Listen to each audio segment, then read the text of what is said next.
Alright, so I'm reviewing the MH27. I just picked up this light 2 weeks ago for my birthday, and I'm absolutely loving it. So I thought I'd show you what this flashlight's made of out here in the elements. So it's dark outside right now, so I thought I'd cycle through some of the modes and show you what this light's capable of.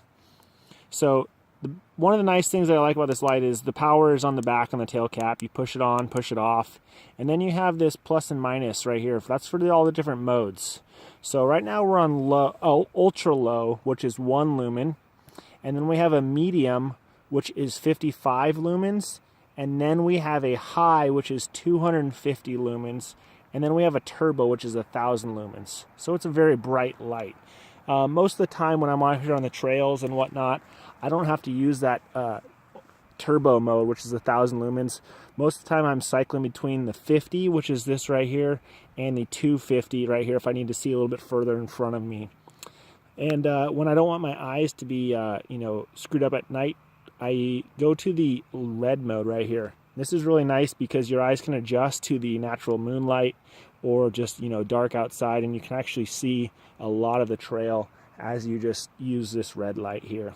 So that's very convenient because you can just cycle through all these modes with the plus and minus here.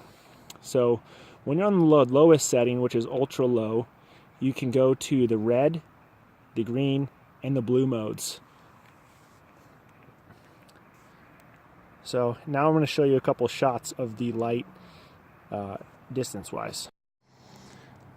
Alright, so I'm going to show you guys some of the modes that have on this light. Right now I'm on the lowest setting, which is 1 lumen. You can see my dog down there. It's a little bit hard to see at nighttime with the phone recording this guy, but it does a pretty good job of lighting up the areas around you for the 1 lumen if you're trying to read a map or see something right in front of you, if you're walking on a narrow trail. Once you get out into the distance, you can still see it, but it's not enough light to light up. So I'm going to switch to the 55 lumen here, and once you kick that on, you can see a lot better. It's a lot more light, and you can see a lot of things around you. This is what I use mostly for when I'm walking or running on a trail at nighttime. So you can see plenty of things around you. Next, I'm going to kick it up to the 250, which is a lot brighter. It's a big step up in the amount of power here. The light right now is shining about 40 meters away, and as you can see, it's a lot brighter than the 55 lumen. Now I'll kick it up to the turbo. Once you do that, you're really seeing a lot of light. You're really reflecting a lot of this light around and using this reflector here.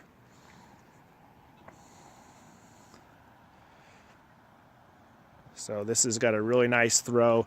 It's got a nice, pretty wide, flood on it, and then it does have a pretty bright hot spot once you get that turbo mode.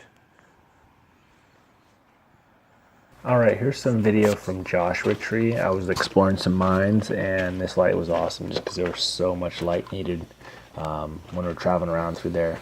This mine shaft right here was about 250 feet straight down, so it was nice to take some pictures and illuminate it all the way up with that 1,000 lumen burst turbo mode. Here's a shot of it with the turbo mode, and here's some photos of it inside the mines, as well as using the light painting with green and the red colors. There's a beam shot as well as long exposure of the beam in the Joshua Tree.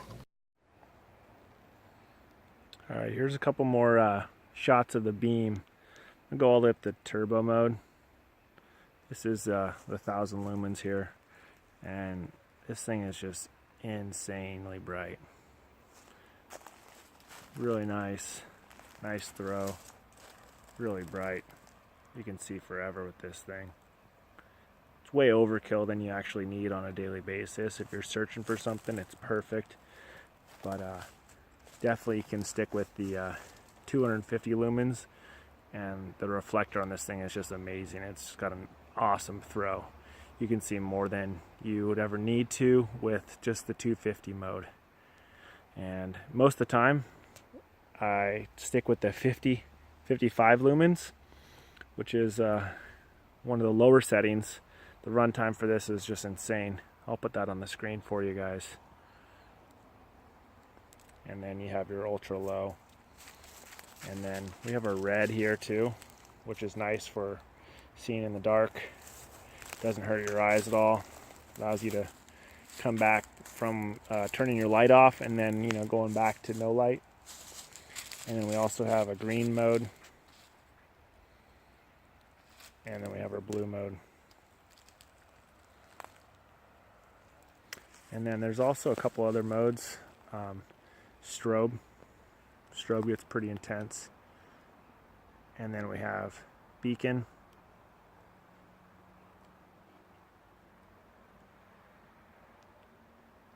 And then SOS.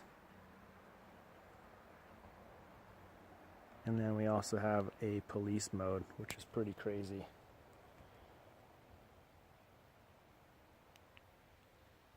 Also red flashing and blue flashing. So this flashlight's awesome. Plus and minus are definitely great to have to cycle between mediums and lows and ultra lows and all the other different modes, as well as the USB port charging is just killer. And then tail cap turns it on and off. You can do direct access to red mode and turbo mode by just turning the light on. So if you hold the minus button and turn the light on, you'll go directly to red mode, which is the nighttime mode. And if you turn it off and on, it's stays in the same mode, and you can just momentarily press the tail cap and see those modes. If you want to do turbo, you can hold the plus and turn it on, and then you just get instant turbo mode. And then, as soon as you turn the light on and off, you're going to get turbo mode again. So let's go back down to the low mode just so we don't blow out the camera here. And let's say you're shining around and you're in the medium mode, which is 55 lumens, and you see something ahead and you want to turn up the light really fast. All you have to do is push and hold the plus button and it goes instantly to turbo.